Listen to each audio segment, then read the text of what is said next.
mandat. Du coup, Paul Biya est à 92 ans, le plus vieux président du monde, et il a de grandes chances d'obtenir un 8e mandat. Du coup, beaucoup se demandent s'il deviendra ou pas président à vie.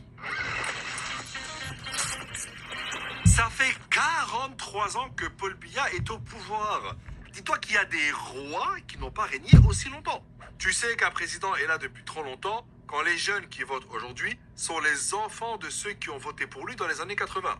Vous vous rendez compte que s'il gagne, il finira son mandat avec un âge à presque 3 chiffres. Il sera tellement fatigué que s'il lance des projets maintenant, on aura droit à des vidéos préenregistrées aux inaugurations. Et ça peut aller loin.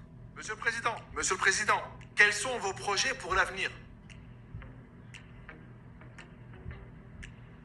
Ce silence veut-il dire qu'il vous faut un temps de réflexion? Merci pour ces précisions, Monsieur le Président. Moi, c'est bon, j'ai réponse à ma question. Et le mec, il s'accroche. Dernièrement, il avait fait un discours, et quand tu le vois, tu te dis que même son ombre doit être fatigué de le suivre. Je ne prendrai aucun repos tant que des progrès significatifs n'auront pas été réalisés. Beaucoup a certes déjà été fait, mais je puis vous assurer que le meilleur reste à venir. Mais on voit bien que même sa voix là de Père Fouras dans Fort Boyard n'en peut plus. Vieux père, si tu prends pas repos maintenant, tu vas prendre quand? Même moi, un jour, j'arrêterai de demander aux gens de s'abonner à la chaîne. Oui, mais Abdel, faut arrêter de parler d'âge comme ça. T'aimerais bien, toi, qu'on parle de ton poids? Hein? Avec ton bide, là. On dirait que t'as une sacoche sur ton t-shirt. Gros lard. C'est où l'emoji pneu? Quoi? Mais si on fait pas confiance à un gars de 92 ans pour conduire une voiture, pourquoi on lui ferait confiance pour diriger un pays de 30 millions d'habitants? La preuve, à chaque fois qu'il est absent ou qu'il a du retard, la première chose que les gens se disent, c'est pas... Il a peut-être dû rater son avion. Ou alors, il y a des bouchons. Non, c'est plutôt... Faut préparer les funérailles. Et puis, quel progrès significatif il va réaliser en 7 ans qu'il n'a pas pu réaliser en 4 décennies? Je veux dire, c'est le 2e président depuis l'indépendance. Et son bilan, c'est quoi? T'as environ 7 millions de Camerounais qui vivent avec 2 dollars par jour. T'as un enfant sur 3 de moins de 5 ans qui souffre d'un retard de croissance à cause de la malnutrition. T'as des Camerounais qui se plaignent du coût de la vie, du manque d'eau potable, de soins de santé, d'éducation de qualité, etc. Logiquement, avec tout ça, le projet d'avenir que Biya devrait avoir, c'est de partir. Il faut partir, monsieur, s'il vous plaît.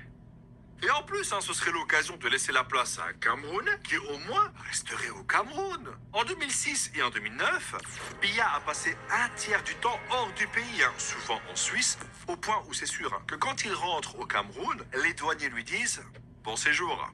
D'ailleurs, le mec est tellement en confiance qu'il était encore en Suisse avant l'élection. Finalement, il est revenu au pays et dis-toi qu'il a tenu son premier meeting de campagne seulement 5 jours avant le vote. Et face à Biya, il y avait 11 candidats et le plus prometteur, c'était son ancien ministre Issa Chiroma, qui a presque 80 piges et qui a passé 20 ans dans la majorité présidentielle. Et le mec, il a déjà revendiqué une victoire écrasante. Chut, vous entendez ce bruit?